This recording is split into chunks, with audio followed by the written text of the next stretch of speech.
саламатсыздар ма? Қоғамдық тыңдауға қатысу үшін регистрация өту керек.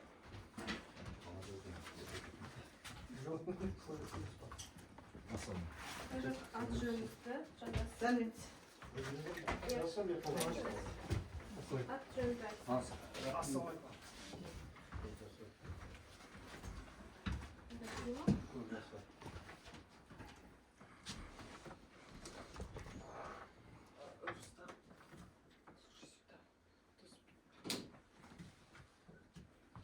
Там отсвечивает просто. Проектор светит в нее.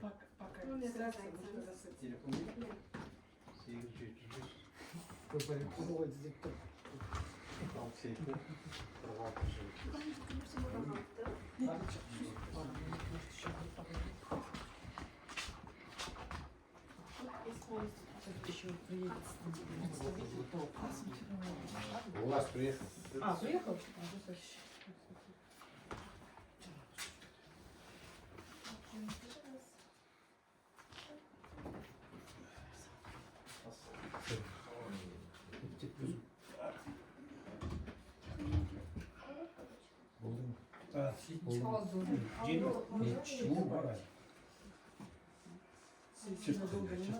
Поближе пусть.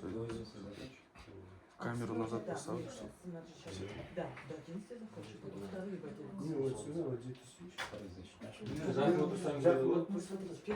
Жас көрінетін болады. Это по закону. Мы два раза.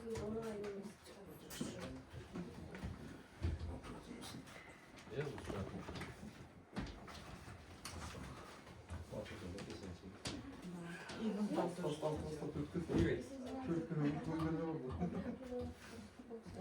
Может присоединяться, может нет. И в конце, поэтому мы спрашиваем. Сначала на вопрос отвечаем, а потом...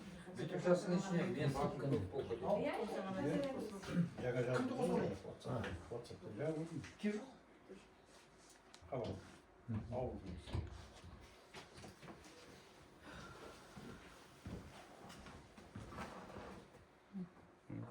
Да, свечивает. Может, пока вот сюда можно поставить? Да, спины просто их буду снимать. Нет, ну, зато людей видно, а потом, когда презентация, с той стороны.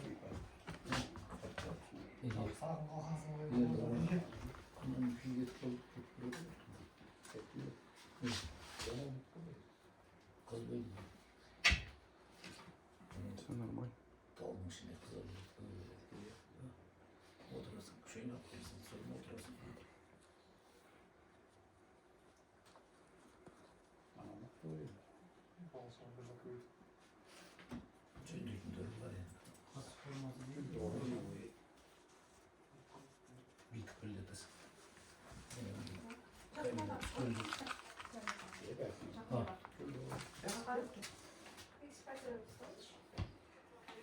Ат жөніңізді жазасыз.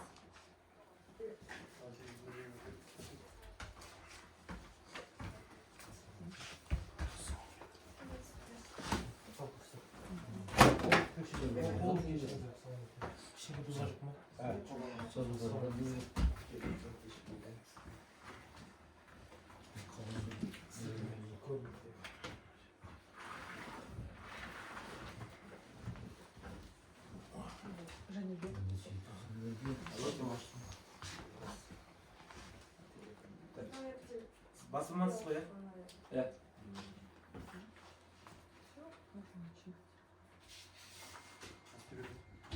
Келемексіздер. Онда бастай берейік. Құрметті Алғабас ауылының тұрғындары, бүгін бізде регламент бойынша Большая Букин учаскесінің тау-кен жұмыстары жүргізілуде. Мен танисыздар, танымайсыздар, Тәнібек Алғанбай. Сол жиналыстың күн тәртібі бүгінгі Большая Букин учаскесінің тау-кен жұмыстары жоспарына ықтимал әсерлер туралы есеп жобасы. Бұл жерде қоғамдық таңдаулар жүргіземіз. Сіздер қатысыздар ма, жоқ па, соның бүкілін біліп, қолдайтындарыңыз, қолдаймын деп, қолдамайтындарыңыз қатысының өз ұсыныстарында айтыңыздар. Қоғамдық таңдауларға қатысушы ретінде Сапарова Әлия Қалыққызы келіп отыр.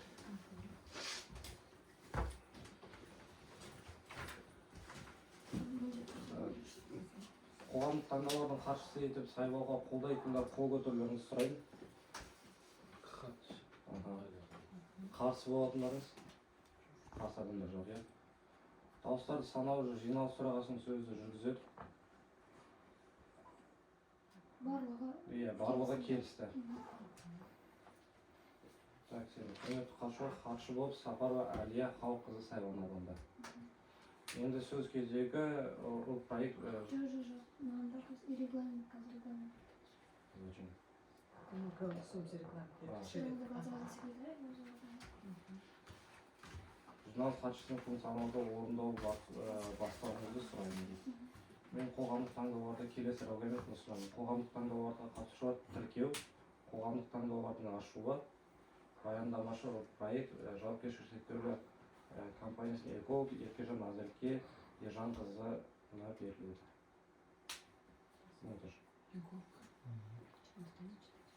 Баяндаманы талқылау қоғамдық таңдауларға қатысушылардың ескертулері мен ұсыныстарын таңдау, қоғамдық таңдаулар тақырыбы бойынша сұрақтар мен жауаптар алынсын. Сөйлеу, сұрақ қойып, ескерту немесе ұсыныс жасау үшін қолыңызды көтеріп өзіңізді таныстыру керек. Бір сұрақ қоюға ескерту немесе ұсыныс жасауға бөлінген уақыт 5 минутқа дейін. Сұрақтар, ескертулер мен ұсыныстар жиналысының күн тәртібіне сәйкес қоғамдық таңдаулардың мәні бойынша болуы тиіс. Сұрақтарға жауаптар 5 минутқа дейін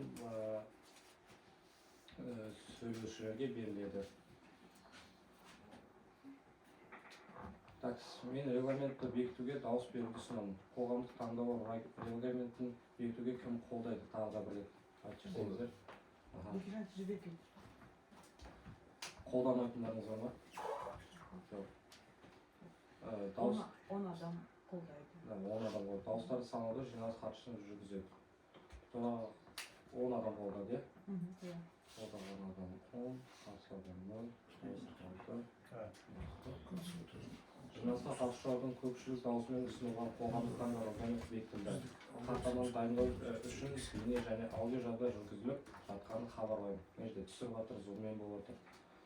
Қоғамдық таңдаулар хаттамасы хатшы болды, да? Сонымен құрметті қоғамдық қатысушылар, ұйымдастыру сұрақтары артта қалды. Бүгін біз Большая Булкин учаскесінің өндіру жоспарына ықтимал әсерлер туралы есеп жобасын қарау бойынша қоғамдық таңдауға жиналдық. Сөз проект жауапкершілігі шектеулі компаниясының экологы Еркежан Назерке Еркежанқызы мен Сапарова Әлия Халыққызына беріледі.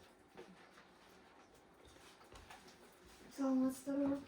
Қайырлы күн, құрметті жиналыстың қатысушылары. Бүгін біз Большая Булкин учаскесінің тау-кен жұмыстарын жоспарына ықтимал әсерлер туралы есеп бойынша жиналып отырмыз. Жоспарланған қызмет Қазақстан Республикасының экологиялық кодексінің 1-ші қосымшасының 1-ші бөліміне сәйкес қоршаған ортаға әсерді бағалау рәсімін жүргізуге міндетті болып табылатын объектілерге жатады. Осы кодекстің 2-ші тармақшасының 2-ші тармақшасына сәйкес карьерлер және 25 гектардан асатын аумақта қайта пайдалы қазбаларды ашық өндіру немесе аумағы 150 гектардан асатын шын тезек өндіруге жатады. Осыған байланысты бүгін қоғамдық тыңдауларға Большая Булкин учаскесінің тау-кен жұмыстары жоспарына ықтимал әсер туралы есеп шығарылды. Баяндаманың мазмұны қоғамдық тыңдауларды өткізу қағидалары 31-ші тармағының 2-ші тармақшасының талаптарына сәйкес келеді.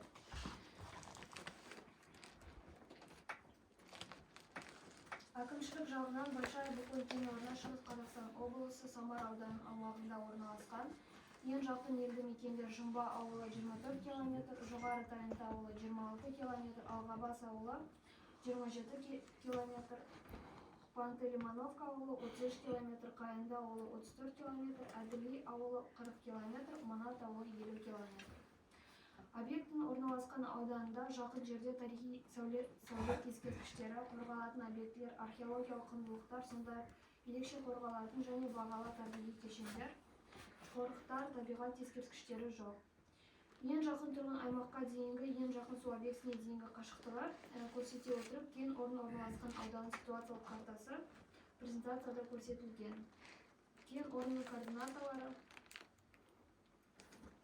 Большая Булкин учаскесі.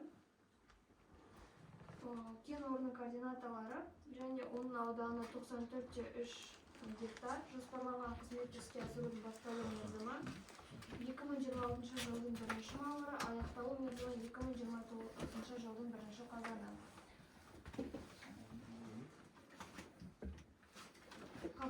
жобалық шешімдер. Тау-кен жұмыстарын маусымдық жылы мезгілде жүргізу жоспарлануда. Бұл ауданның климаттық жағдайларына сәйкес 6 айдан аспайды, яғни жылына орта есеппен 180 күн. Учаскедегі жұмыс режимі вахталық. Вахталарды ауыстыру 15 күннен кейін, ауысым тәулік саны 2, ауысым ұзақтығы 11 сағат, түскі үзіліс 1 сағаттан кейін жүргізіледі.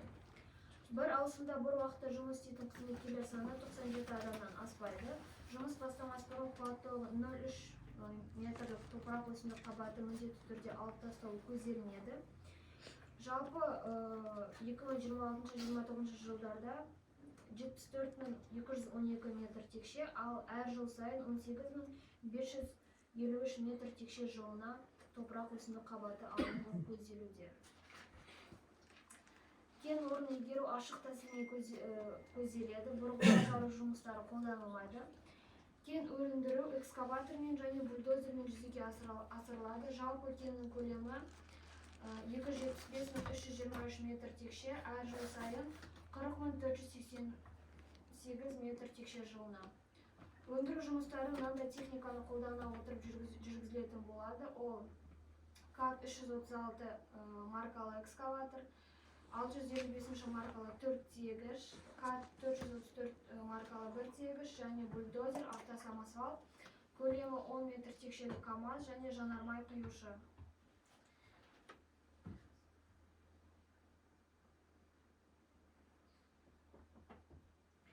Технологиясына тоқталып кететін болсақ,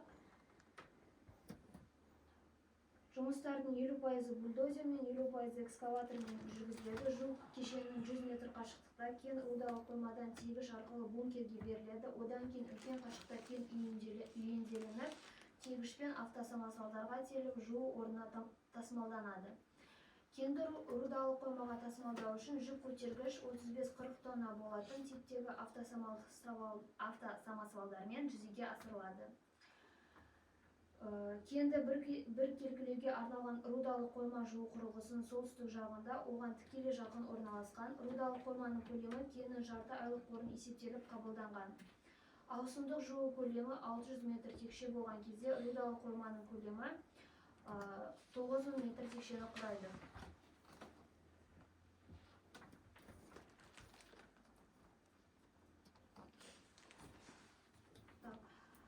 Ол ірі тасты құмдарды жіктеу, саз бен лайлы тау жұмыстарын жууға арналған. Алдымен шикізатты қабылдау бункеріне, содан кейін барабанға түседі. Мұндан су бүркеу желісі арқылы су беріледі. Жуу құрылғысының тұйық секциясында айналу арқылы бастапқы шикізатты дезинтеграциялау және тазарту процесі жүреді. Одан кейін тазартылған материал елеу бөлігіне жіберіледі. Осыдан кейін ірі және ұсақ фракцияларға бөлінеді. Ірі фракция малта тас түсіру науасына жіберіледі, ал ұсақ фракция ортадан тепкіш күштің әсерінен перфорация арқылы бункерге еленеді. Пром құрылғының өнімділігі сағатына 100 метр текше, маусымына 90 метр текшені құрайды. Малта тас пен қой тастардан тұратын галька пром құрылғы арқылы өткен кезде қуатты су ағымымен шайылып, галка үйіндісіне шығарылады. Осындай процестерден ауаға өндіру жұмыстары кезінде барлығы 8 эмиссия көзі жұмыс істейді. Ол құнарлы топырақ қабатын алу, аршынды жұмыстар үйіндісі, өндіру жұмыстары, тиегіш жұмыстары, көлік жұмыстары, кен қоймасы, қуаттылығы 150 киловаттық дизельді электр станция және жанармай құюшы. Большая Буконь учаскесінің объектілерін атмосфераға шығарылатын ластаушы заттардың тізбесі 10 атауды қамтиды. Олар азот оксиді, көміртегі, күкірт диоксиді, көмірсутек, көміртек оксиді, формальдегид, қайта есептелген алкандар және шаң. Жалпы көлемі 2026-2029 жылдарға шығарындылардың жалпы көлемі 7,6 тонна жылына құрайды. Қазақстан Республикасының денсаулық сақтау министрлігінің 26.447 бұйрығына бекітілген тіршілік ету ортасы мен адам денсаулығына әсер ету объектілері болып табылатын объектілердің санитарлық қорғау аймақтарына қойылатын санитарлық эпидемиологиялық талаптарына сәйкес қызметтің бұл түрі кодекстің 1 бөлігінің 2 қосымшасында 3-1 тармағында көзделген жұмыс түріне жатады және бірінші санаттағы объекті болып табылады. Шығарындылардың көздерінен санитарлық қорғау аймағының шекарасына дейінгі нормативті қашықтық кемінде 100 метр болып белгіленді.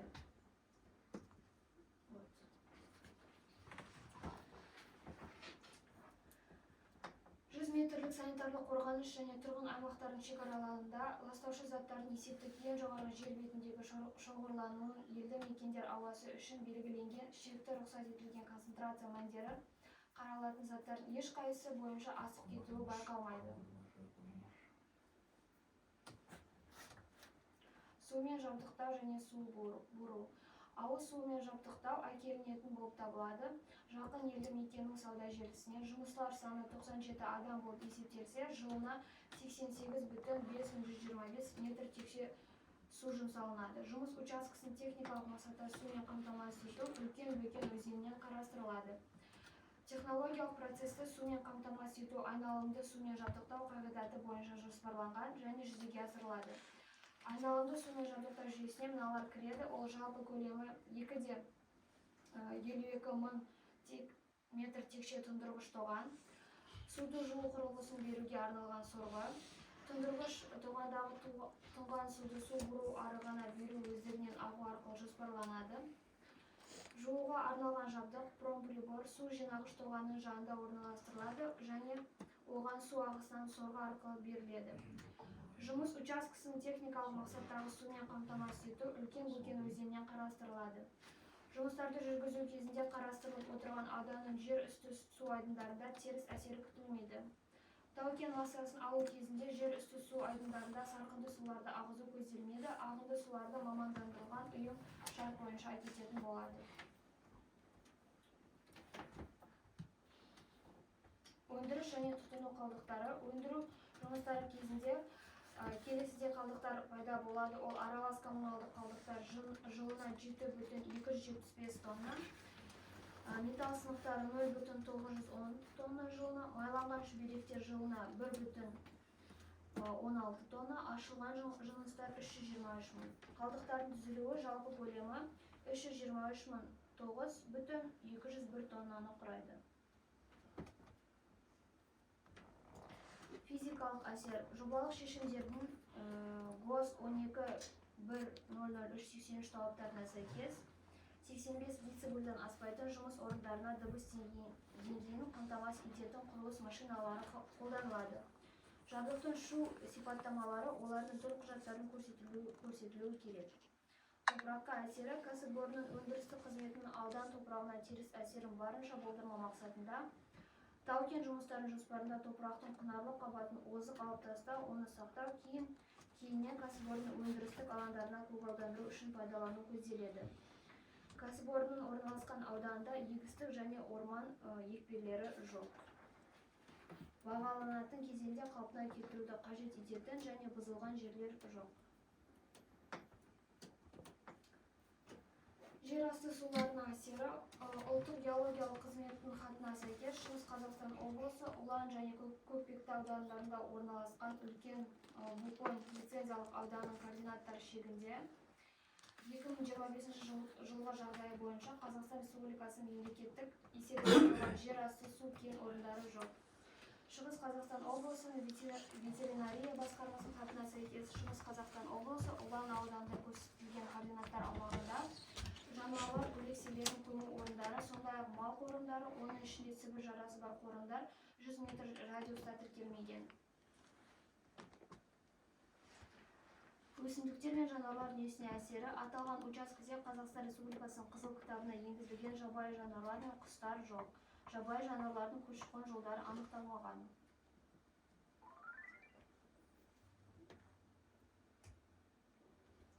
Қорытындылай келе, кәсіпорынның көздері атмосфераға шығарылатын ластаушы заттардың ең жоғарғы жер бетіндегі концентрацияларын есептеу нәтижелері көрсеткендей, кен орнын санитарлық қорғау аймағының шекарасында елді мекендердің ауасы үшін белгіленген шекті рұқсат етілген концентрация мәндерінен ластаушы заттардың есептік ең жоғарғы жер бетіндегі концентрацияларының атмосфераға шығарылатын ластаушы заттардың ешқайсысы бойынша асып кетуі байқалмайды.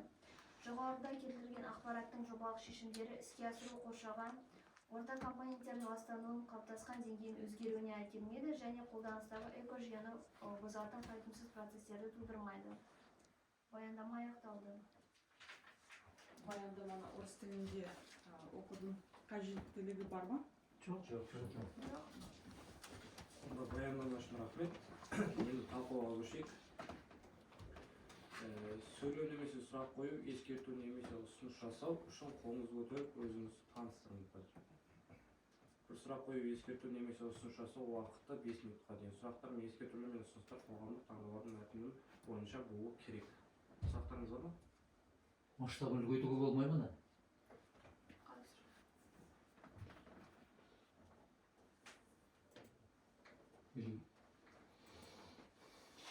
Тағы да.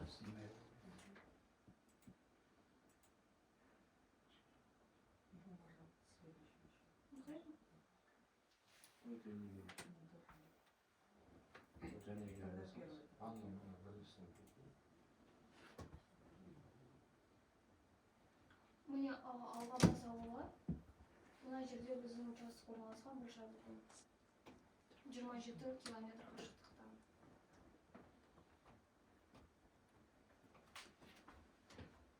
Если участокты жақындатып Барлау қашан жүргізілген? Ау? Разведка. Жоқ, разведка емес.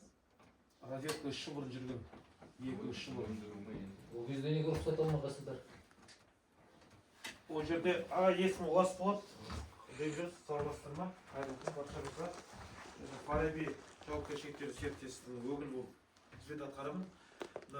Бізде 2-3 жыл бұрын разведка полын жүріп, ол жерде бәрін көріп, разведканы алып, қазір енді бүгін қоғам тыңдаудың нәтижесінде біз ол жерде добычаға өтіспек сондай ниеттеміз.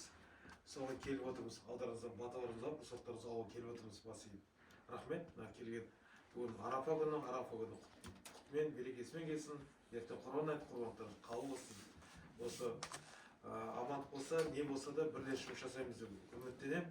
Мынау ауылға да біраз алшақтау жерде, бірақ не болса да біздің басшылықтың да, біздің бәріміздің де біз ортақ мүддеміз, біз халықпен біргеміз, сіздермен біргеміз. Бірлесіп жұмыс жасайық, бірлесіп атқарайық, бізге сеніңіздер, бізге бата беріңіздер, жақсы қарым-қатынаста болайық, біз де өзіміз қолымыз келгенше көмектесейік, сіздер де өз қолдарыңыз келгенше бізге көмектесуге тырысыңыздар. Соны өтінішпен келіп, бұл қазір енді уақыт бөліп келгеніңізге рахмет. Алты уақыттарыңыз бөліп, бұл қасиетті Арапа күні келіп, уақыттарыңызды бөліп, осы жерге келгеніңізге баршаңызға рахмет. Сұрақтарыңыз болатын болса, компания және не бойынша мен жауап беруге дайынмын. Шаруа қожалықтарының жерлері бар ма осы? Шаруа қожалықтарының, иә, шаруа қожалықтарының жері. Қандай шаруа қожалықтары?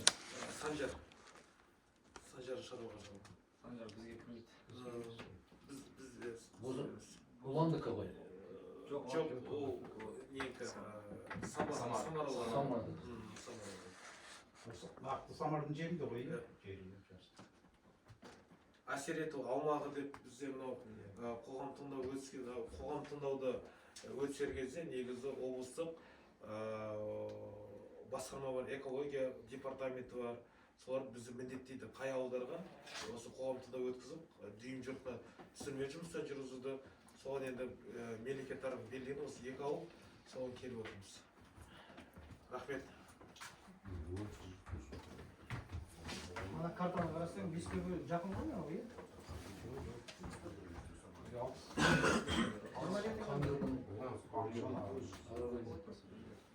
Бұл қазақстандық компания ма? Иә, толық қазақстандық иелерінің бәрі. Қытайдар жоқ па? Жоқ, аға, 100% өзіміздің қазақтарымыз. Уланский тоже входит. Улан ауданы жері бар. Осы тоже соған да тиеді. Санжар шаруа қожалығы сұрап отыр ғой, Санжар шаруа қожалығы. Соны сұрап отыр. Они вообще спрашивают. В общем. Справка сон. Мы закончим здесь вопрос, и потом... Уланский район и район Самара.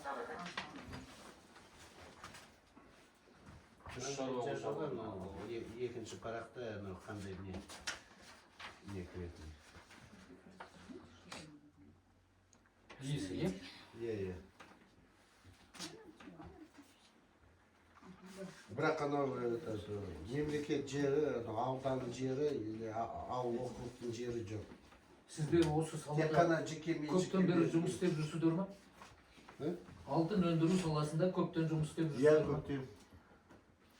Қайда тіркелгенсіздер? Астана? Салықты қайда төлейсіздер? Салық ол бар ғой, түрлері, бір түрлері осында төледі. Біз аға негізі Бір жағы салық- осы республиканский бюджет сонымен салық органдарына Астана қаласына тіркелгенбіз, бірақ будущеміз ойлап отырмыз, осы жұмыс жасап, осы жерге тіркелеміз деген сондай жұмысы жүріп жатыр. Ол бірақ жеке налог на транспорт дейді, және де жер салығы бар, осы жерге түсетін болады. Екі салық түрде екеуі осы жерге түсетін болады. Осы 400 теңгелік салыққа осы округке түсетін болады. Түсінікті. Өйткені Оны тоқтап примерно Иә, иә, соңғы неде айтты Иә, оны хабарымызда Жергілікті- иә. акиматтардың Иә. есебінен сондай төленеді. салықтар 400 Оны теңгеге осы агенттік округта несі түседі олар. Салықтың көлемі қанша? Енді техникалардың саны бізде біршама жаңа техника алғанбыз, енді салықтың мөлшері где-то бір енді орташа есеппен 4-5 миллион как минимум болады деп отырмын, бірақ оны қосымша тағы да салықты қарау керек, қарақшы керек. Сол 4-5 миллионда, өйткені ол тек қана налогта транспорт, өйткені жүк көліктер бізде өте көп, сол жүк көліктердің солардың и налог на зимнее пользование, оны да осы жерге төлейміз. Сол Округке использование нелері сомасы қанша? Жер қойнауын пайдаланған үшін төленетін салықтың құны қанша? осында где-то бір 2 миллионнан асады то. Қажет тіркеліс сол жерге Иә. болашақта осы ауданға тіркелу жөнінде жаңа өкіл айтып кетті ғой, Фарибидің өкілі. Қазіргі таңда компанияның Астанада тіркелген. Бұл тек қана бір Астана емес, бүкіл Қазақстан бойынша жұмыс жасайды. Кеше бұл Семейден де жаңағы осы жер қойнауын пайдалану. Жер қойнауы, кодекске сәйкес, президентіміз айтқанына сәйкес халыққа тиесілі. Бірақ халықпен ол барлығы жұмыс жасау үшін осындай инвесторлар керек. Инвестор, мемлекет, осындай жер қойнауын пайдаланушылар араларында осындай ашық сұхбат жүргізуге, сіздерге осындай үйлері тиесін дегенмен ашық мынандай диалог орнатуға келді. Ешқандай ұрланып жатқан жоқ. Арнайы алдын ала хабарландыру жіберілді. Халық жиналсын, осыны естісін. Барлық заңға сәйкес. Қазір ешбір де адам заңды белшесінен басып жүре алмайды. Бұрынғыдай. Қазір қатаң барлық тыйым. Сол себепті мына жерде міне қазір бейне бақылау жүргізіп жатыр. Ол тек қана сіз тыңдап отырған жоқсыз, бүкіл Қазақстан тыңдап отыр қазір. Біз сол себепті ашықпыз. Компания ол жерде тіркелген қазақтың азаматтары, құрылтайшылары, өзінің директорлары, олар осы Қазақстанға үлесін қосып, президенттің бір жаңа тапсырмасы болды. Ол да осындай алыс жатқан, шалғай жатқан мемлекет жаңағы қол жетпейтін жерлерге осындай инвесторлар арқылы өздерінің ауылдарына қандай да бір жағдайлар жасап беру мақсатында осындай келіп жатқан жағдай ол. Мынандай барлық осындай жұмыстарын, осы қарындастарымыз, қыздарымыз жасаған 6 ай барлық информация, мәлімет жинайды, осыны дайындайды, барлық әсерлері жоқ па, халыққа тиетін соның барлығын жасалған жұмыстар. Бұл оңай шаруа емес, мынаның барлығы емес. Сол тағы да басқа да сұрақтар болса, болашақта айтып отыр. 590 форма ғой ол, салық төленетін. Қазір сіз айтып жатқаныңыз. Ол осы жергілікті бюджетке. Қай жерден қазір сол районға төлейді олар. Ол республиканский бюджет емес, именно сіздің районға келеді сол ақша. Сельский округтарға төленсін деп еді. Иә. Жоқ, Төледі болса 400 теңгеге ол жерде, например, өзінің салық комитеті жоқ қой, сізде бір басқарма ол районда. Вот район бюджетіне келеді, енді бюджет аудан ол уже ауылдарға өздері әкімдер. 400 теңгеге салық түседі ол. Бірақ ол республикаға кетпейді, Астанаға ақша кетпейді. Именно сол осы 590 формада салық, ол местный бюджет. Ұлан ауданы. Жергілікті. Ол Ұлан ауданы, Самара ауданы келеді. Потому что жарты, участок жарты не білесіз ғой, Самара ауданы. Жарты Ұлан ауданы. Осы сұраққа ешкім нақтылап жауап бере алмайды да. Жоқ, мен сізге Конкретно айтам, деп конкретно осы жауап бере алмайды. зато Даже біздің салық комитетінде Жоқ, ол заң бойынша. Алмағаннан кейін осы сұрақты қойсаң, начинают плавать. Тык-мык и все. 590 форма за это налог на недропользование платится в местный бюджет, это однозначно. Басқа салық органдары жұмысына араласа алмаймыз да. Мен өзім қаншама тапсырдым ғой, Біз жеке компания. жазасың ғой қай райда. Өзің астанада жүрсең қай жерге мал, например, бір жер Семейде ме, Семейге төлейсің. Екінші участок Алматыда ма, Алматыға төлейсің. 590 форма. Налог на недропользование. Осы уақытқа дейін шаң, газ, лай суы, барлық зиянның бәрі жергілікті халықтың үлесінде қалатын да до сих пор. Ал қаражаттың бәрі Астанаға кете ме, басқаға кете ме, солай болды. Ну енді Салықтың бір өзгеріс болса біз қуанамыз, конечно. республика бюджеті, Біздің мына облыс бюджеті болады. Кейбіреу салықтар ол уже аудан бюджеті болады. жолымызда, тұрмысымызда, экологиямызда осы сіздердің келіп осындай кенішті ашқандарыңыздың бәрі жақсы жағынан ғана өзін көрсетіп жатса, онда, конечно, қолдаймыз.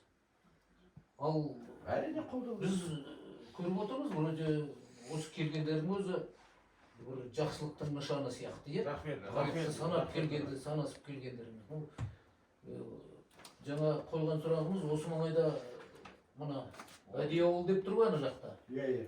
Сол жақта әсіресе Қытайдан келген азаматтар көп жүрді. Оның қасында енді өзіміздің отандастар болсаңыздар, конечно, зеленый улица деп айтпаймыз, но солай деп айтуға болады. Жол беруге болады. Рахмет. Бізде толық 100% қазақтар. Өзіміздің елдің азаматтары. Шетелдік қатысу, ешқандай қатысу жоқ. Мен сізге оны гарантированно айтып жатырмын. Директорымыз өзінің қазақтың қарапайым жақсы жігіті. Осы жерде келіп, жұмыс жасап, бірлесіп, қолда бізге тек қолда бірлендер шығар. Біз аман-сау жұмыс жасап жатсақ, бірлесіп, бізде сіздерге көмектесіп, ауылға жер жетімін жылатпаған, жесір жылатпаған халықпыз ғой. Біз қолымыз келгенше ауылға іс-шараларға қатысайық. Ауылда бір осы ұсыныс, бірақ ортақ ұсыныс шықсын. Жеке мүдде емес, ортақ ұсыныс шықса, біз ортақ ұсынысқа бізде әр жерде Семейде де Қазақстан 15 жерде точкамыз бар өзіміздің месторождениеміз бар. Соның әр жерінде де қарасаңыз да көбінесе Семей өңірінде. Бірақ сол жерлерде бірақ өзіміздің бір туымызды, біз өзіміздің бір лептамызды тастап кетеміз ол жерде. Бірақ ұсыныс халық жақтан болу керек. Әрине де рәсімдейтін жергілікті ауыл округпен, аудан әкімдігімен қосып, бірлесіп отырамыз, рәсімдеп, сол арқылы жұмыс жасаймыз. Біз оған қарсы емеспіз, біз оған ашықпыз, любой диалогқа ашықпыз. Диалогтың бір белгісі ретінде алдарыңызда келіп отырмыз, өзіміз де келіп отырмыз. Былай айтқанда бас иіп келіп тұрмыз. Соған енді бірлесіп жұмыс атқарайық. Салық түсімдердің бәрі осы жерге тиесілі салық түсімдері осы жерге болады.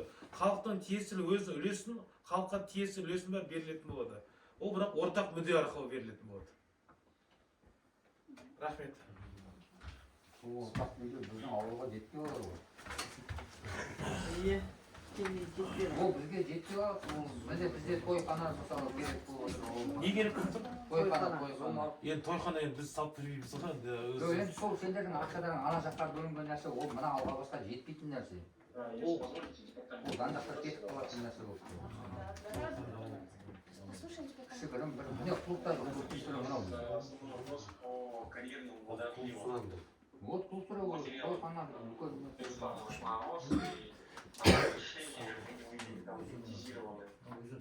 решение касательно сооружения по приему карьерных вод, перекачки, накопления, очистки и учитывая, что Бурунты достаточно сложный, необходимо будет предусмотреть противоинфекционные мероприятия при устройстве специализированных накопителей для воды. Соответственно, при использовании воды на технические нужды не использовать источники питьевой воды. Подземные водные каналы. Нет, это естественно, это даже не планируется. Тем более, да, и тем более это же уже так даже не соответствует требованиям нашего законодательства. Здесь демонстрация экрана справка с МГС, и там нет подземных.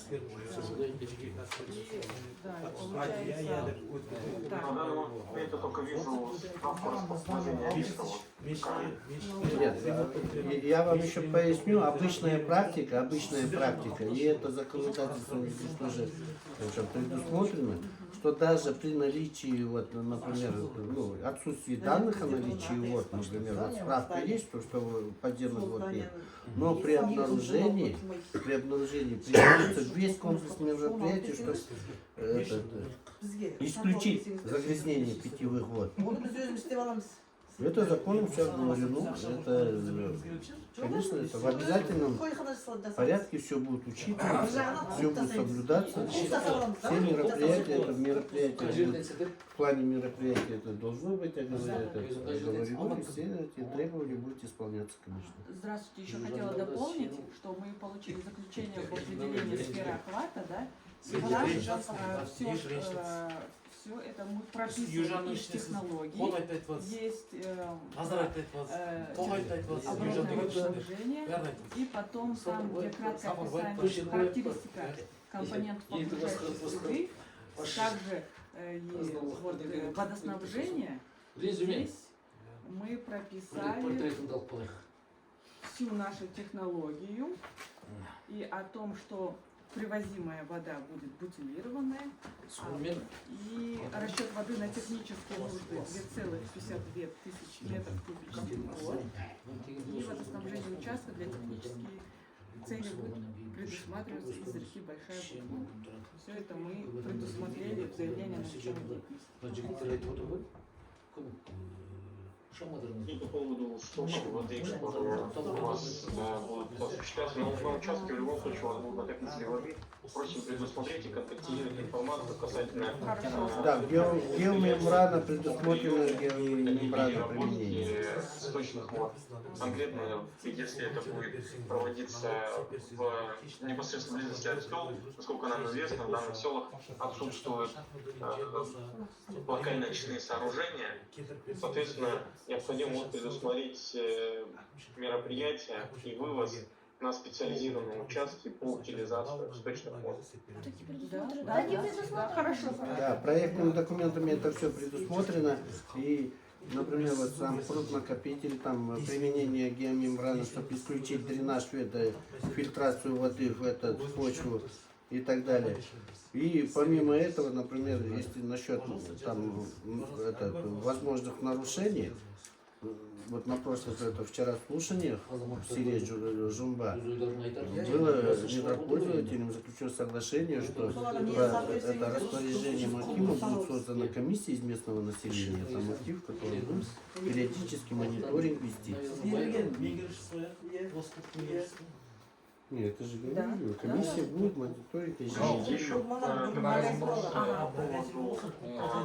Слушание по ОВОСу и, соответственно, по разрешению. По причине слушания по разрешению проводится раньше, чем проведены слушания по ОВОСу, и, соответственно, изменения в проекте ОВОС, которые могут быть в перспективе внесены по замечаниям госорганов и соответствующих. Вот. Я отвечаю, что положение статьи 114, да, необходимо наличие заключения по результатам ВОЗ. В общем,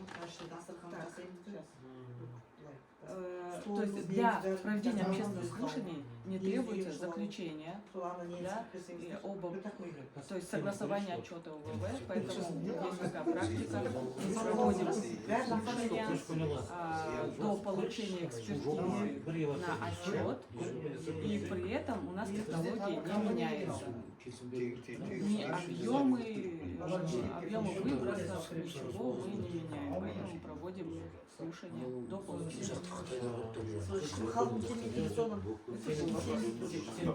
Все протоколы в случае, если документация будет проводиться изменения, которые фактически будут влиять на технологию, объемы, технические решения, площадки и так далее, необходимо будет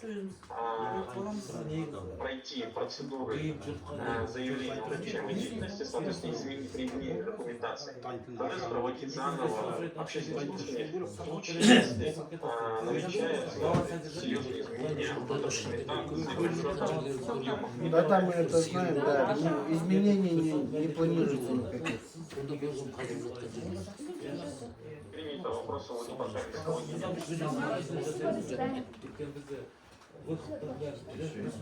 А еще кто подключился через Zoom, есть вопросы? Еще есть УП. У вас есть вопросы?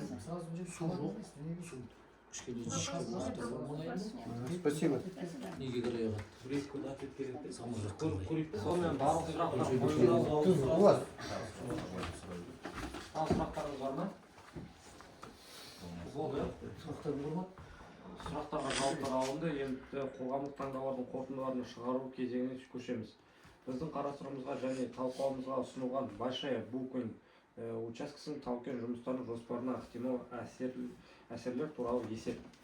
Қоғамдық таңдауларға қатысушылардың қаралған құжаттар мен таңдалған баяндамалардың сапасы туралы, олардың түсінудің толықтығы мен қолжетімдігі тұрғысынан жалпы пікірін айта аламын. Құжаттар толық және түсінуге қолжетімді болып табылады. Сондай-ақ қоғамдық таңдаулар өтті деп айта аламын және қоғамдық таңдаулар аяқталды деп жариялаймын. Барлықтарыңыздың қатысқандарыңызға рахмет. 20 минут перекус.